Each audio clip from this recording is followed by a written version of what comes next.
How's it going today, everybody, and welcome back to my channel, Shaner's Mechanic Life. So I saw the Snap On heavy duty flyer for September and October of 2021, and in it they've got both the Diagnostic Thermal Imager EETH300 and a Diagnostic Thermal Laser EETH311. So if any of you guys are thinking about getting one or the other and don't quite know which one you want or which one's best for you, let's kind of show you the differences between the two. First off is price point. The Thermal Imager comes in at $13.95 US, and the Thermal Laser comes in at $9.95 US.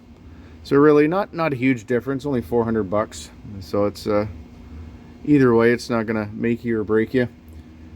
And one thing you notice right off is the screen on the Thermal Imager is 3.5 inches, whereas the Thermal Laser is only 2.8 inches. Again, you know, if you want the image to be bigger or smaller, or if it's even important to you. One thing the Thermal Imager has the advantage of is the thermal sensor resolution. It's 80 by 60, whereas the Thermal Laser is 32 by 32. So it's quite a difference. In fact, later in the video I'll be showing you the display on both of them, and the Thermal Imager is a fair bit clearer. Now, where the Thermal Laser has the advantage is the temperature range. It goes from -4 Fahrenheit to 1800 Fahrenheit, whereas the Thermal Imager is -4 to only 840 Fahrenheit.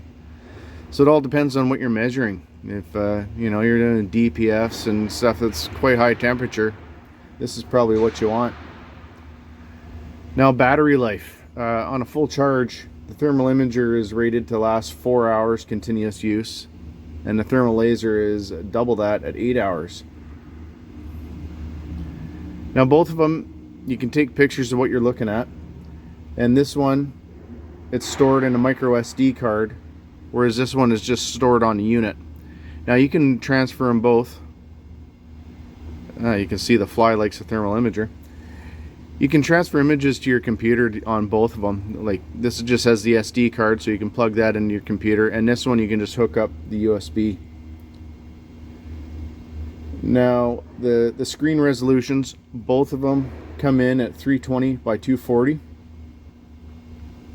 and like I said before, the screen is bigger on the Thermal Imager and smaller on the Laser, which I prefer the bigger screen myself. So we'll take a look at this battery charger with both units, kind of show you the difference. This is a Thermal Imager. Like I said, the whole display is a thermal image. The pointer in the middle, it doesn't give you the exact temperature at that point, but you can see the range on the side, so you can pretty much figure it out. You know, it's the thermal image, like I said, takes up the whole screen, whereas the Thermal Laser, I'll try to focus here. The thermal image, it's got 5 different settings. As you can see, the square in the middle of the screen. Now it gets quite blurry, whereas the Thermal Imager is more clear, and that's I believe that'd be the thermal sensor resolution difference. And if you're looking at the thermal image, the Thermal Imager, the screen takes up the whole. The thermal image takes up the whole screen, whereas the Thermal Laser, it's only just over half the screen. So when you're comparing between 3.5 inches of full display to 2.8, where you only have just over half, the Thermal Imager is definitely better. But if you're dealing with insurance companies and stuff like that, and you actually have to take measurements and take pictures, there's a function on here. When you get out of the thermal image, you pull the trigger. You can see on the battery the dot, and then you just press yes to capture that. So if they need to know exact measurements at that point, you know, you can just send them the file, and that might be what the information you need. Now, there's no good or bad You know, they're both very good units. It all comes down to you know, what's best for you. So let's I'll show you another example here, and I'll fire up my torch and we'll look at it with both of them.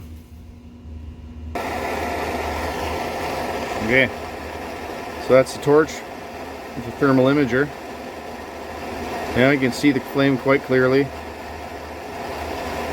the hotter and cooler parts of it, and the thermal laser.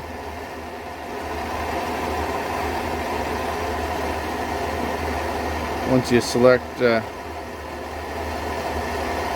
which box is right for you.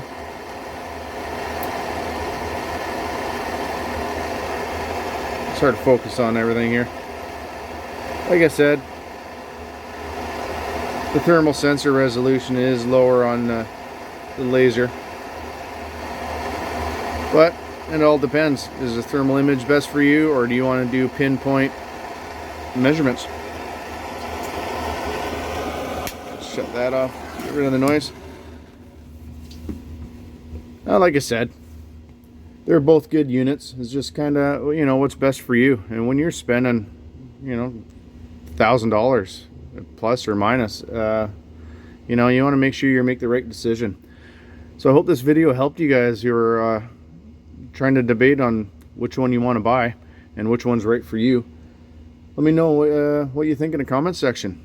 Hit that like button and subscribe. I got more videos coming. Have a good night, everybody, and thanks for watching.